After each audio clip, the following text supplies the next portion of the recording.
Oh God, we will not be moved. Hello. All right, welcome to Singer's Journal. I know my hair looks ridiculous on this side. I don't know. I ain't gonna argue with it either. But we will be retwisting it again tonight, so that tomorrow morning when I wake up, it will be decent. I'm just coming from a very unhealthy restaurant.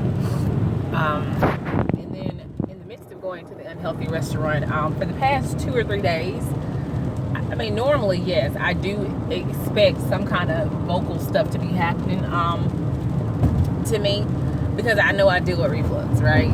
But not like this. Like, it's just been like, there's been certain regions of my voice that just will not work. It's so hoarse there. That's what it is. It's just hoarseness.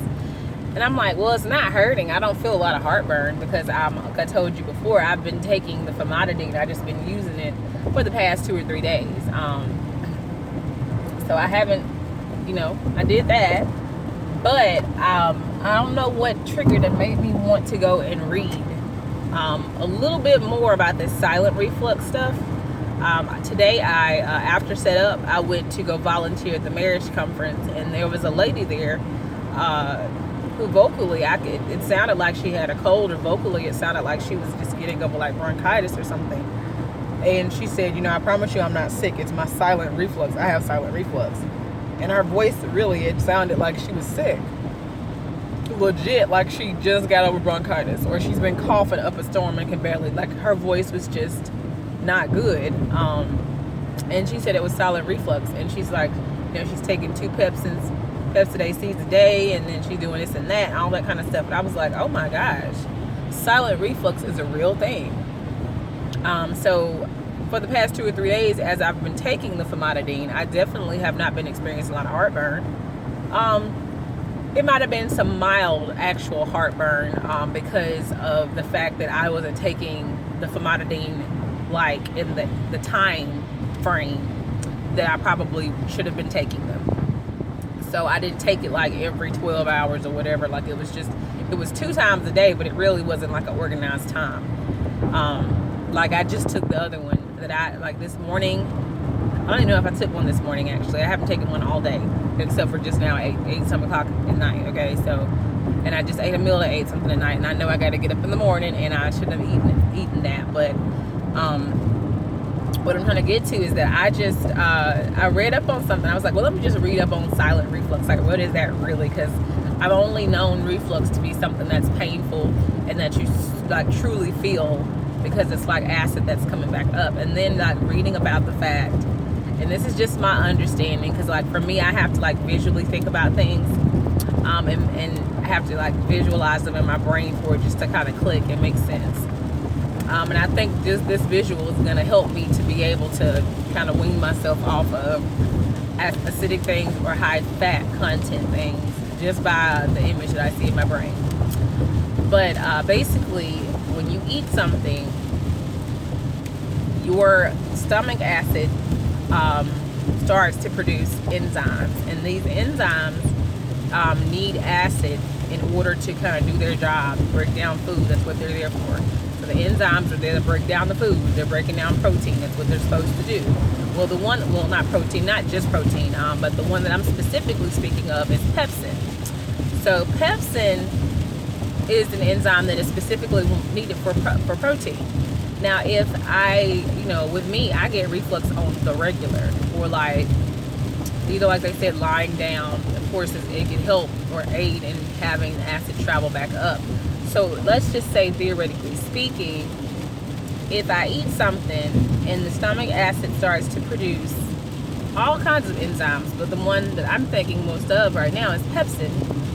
And let's say I get a really full stomach, and obviously my LES is already weak. So, having an already weak LES does not help in anything. But let's say because I already have an LES, whether I lie down or not, I have like this chronic acid thing going on. So, of course, more than likely, some of this pepsin is going to come back up. Now, the pepsin on its own, it's an enzyme and it's there, but it needs like acid to start working. Like it needs it to like really start, for it to start to chew at things and eat at things or eat away at things. It needs to have acid. So let's say, theoretically speaking, some of these, just by my normal reflux stuff, and just by, maybe having a weakened LES to where it can't stay down in my stomach anyway, it starts to come back up in my esophagus. Now, let's say I eat some oranges, or I overeat to where it's just like, oh, my stomach's too full. Of course it's not going to be able to hold all that food. Or eating the chocolate and the mint and all that kind of stuff that is high in acidic things. Well, not only will that come back up, like if I'm eating and it goes into my stomach and it starts to be digested, but it doesn't stay down because I already have a weakened LES, it's going to come back up.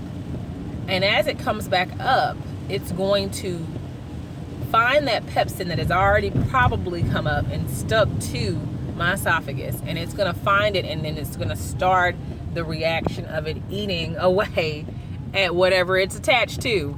And if it happens to be attached to my stinking esophagus, then that's what it's going to start eating at. Like, visually for me, that is completely like, what in the crap? Are you serious? Like, there is an enzyme that is potentially in my daggum esophagus right now.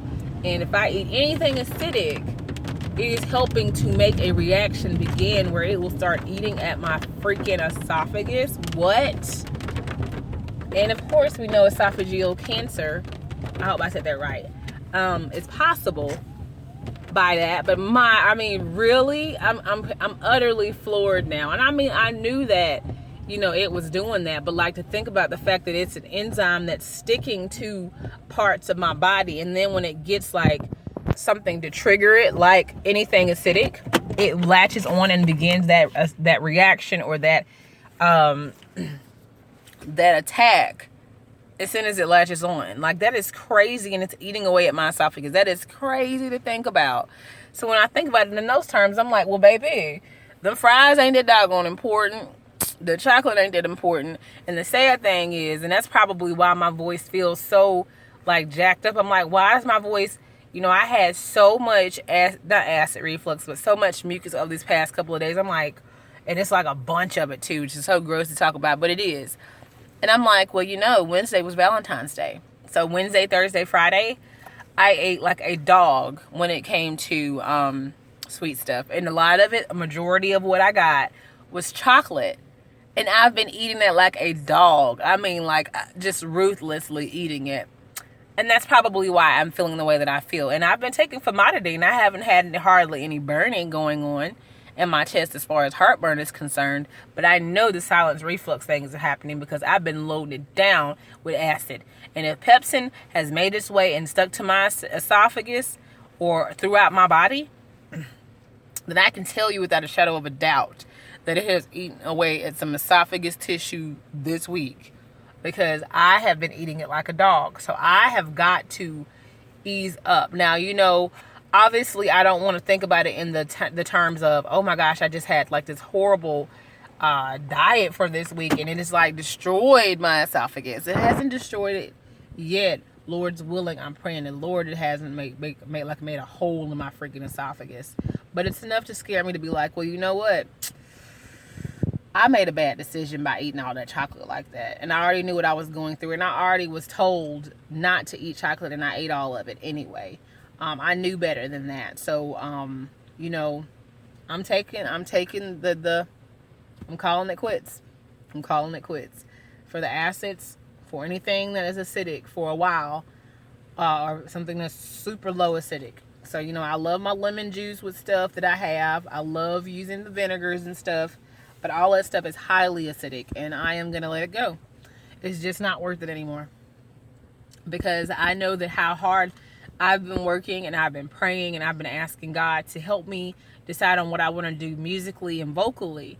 And if I didn't even if I was not doing vocal stuff, trying to pursue like music or any of that, the fact that it's eating away at my daggum esophagus, the thing that, I have to, like, I eat to survive. I don't survive just to eat, okay? So, but I do have to eat in order to survive. So the fact that I would still have to eat, even if I never sung another day in my life, the fact that I would still have to eat, but I am allowing my body to eat away at itself by the things I'm putting in it, over time, I ain't gonna be able to eat properly because my esophagus is what's helping to carry it down to my stomach.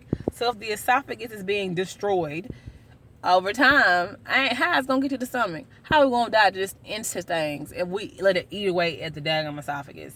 And then not to mention esophageal cancer. Again, that you know, from my understanding, is a lot broader now with how prevalent it is to happening to people. You know, cancer is already on the rise anyway, but like the fact that that kind of cancer is on the rise tells me that obviously it's because of the diet that we have here in America, and the poor choices that the things they put into our food, and you know, like the habits and the addictions. I'm really going to call it like it is. It's an addiction. The things that they put into the food, we are addicted to it, so our body wants it, and you actually go through withdrawal symptoms, because it's almost like a drug when you don't have it. So I completely get it, but all of those things have worked against us horribly. So you know, it stops for me today. I know I'm like, oh, you know, I said, you know, earlier this week I was going to do the applesauce, apple juice thing. And I started it off today pretty good. But then I saw some nukes and I was like, oh, we finna get some nukes, boo. We love nukes. We finna eat that. Shouldn't have done it. But it actually wasn't too bad. I mean, it really wasn't. It was just a turkey sandwich and it had fruit. I did eat a little bit of the honey mustard, which was highly acidic, but it was deliciousness. But just a little bit. It wasn't a lot I ate. And then I had some chips and a cup of fruit with a Rice Krispie treat. So I mean, it wasn't too horribly bad, but I was supposed to just have my apples and my apple juice to kind of help, you know, to me, like hit the reset button with my body. But you know, I'm gonna go ahead and try. But I was nervous about doing that, and I'm just like rambling too. I know I keep touching my hair, and it's raining outside. Don't help either. But so I was doing that really so that my body can kind of get adjusted and I wouldn't have to be on the pills as much. But I started it off pretty good, but I didn't want to have to like be running back and forth to the bathroom since I had to do setup, and then I had to go do volunteer at the marriage conference, and then I went to the movies with my parents and my mom and my stepdad and my step aunt, and you know, two of my sisters were there. So I mean, we went out tonight. I'm like, I don't want to be running no bathroom, lighting it up, light, because I'm eating apples, drinking apple juice. So, and then tomorrow I gotta sing at church. So I'm like, maybe after we do the morning services and I finish with my small group, then I'll start on that hardcore. And then at least, you know, Mondays I don't have like a lot of classes right back to back in the morning. So if I have to go light it up, it'll work. We're gonna light it up, okay? And I'll be all right. So I'll do the best that I can, and I might actually start a lot more tomorrow during services. I just have to be careful with how much I do, because honestly, I don't want it to be like me having to run off the stage and hold my bum because I have to let it out. That's just not a good look, and it wouldn't be good for me. Okay, it would be quite embarrassing. Where'd she go? Why she went on the stage? Because she had to go light it up. No, we ain't finna light up nothing. Okay, we're gonna light up anything. We're gonna be lighting up the name of Jesus. Okay, we ain't gonna be lighting up no bathroom. So anyway, long story short, I'm making some changes and starts tomorrow because to think about my body is destroying itself. Yes, as you age, your body changes, and as you age, your body actually does semi-deteriorate. That's kind of what happens in life. You have to die eventually, so it's kind of like as you live, you die. Okay, that's the very morbid way of thinking about it, but it's the truth. So, yeah, I don't want to speed up the process, though. I mean, goodness gracious, yeah, I know as I live, I die, but my goodness gracious, what I'm going to do, take off what would have been 50 years and just cut that mess down to 20 years off? No, 50 years from this time I want to be able to have. I want to get my max years like I'm supposed to have. And I certainly don't want to have to suffer on my way to the inevitable death. That's not going to happen either. So I've got to do better. Gots to. But anyway, I got to end this video because it's getting close to 15 minutes. Today is Saturday, February the 17th, 2018.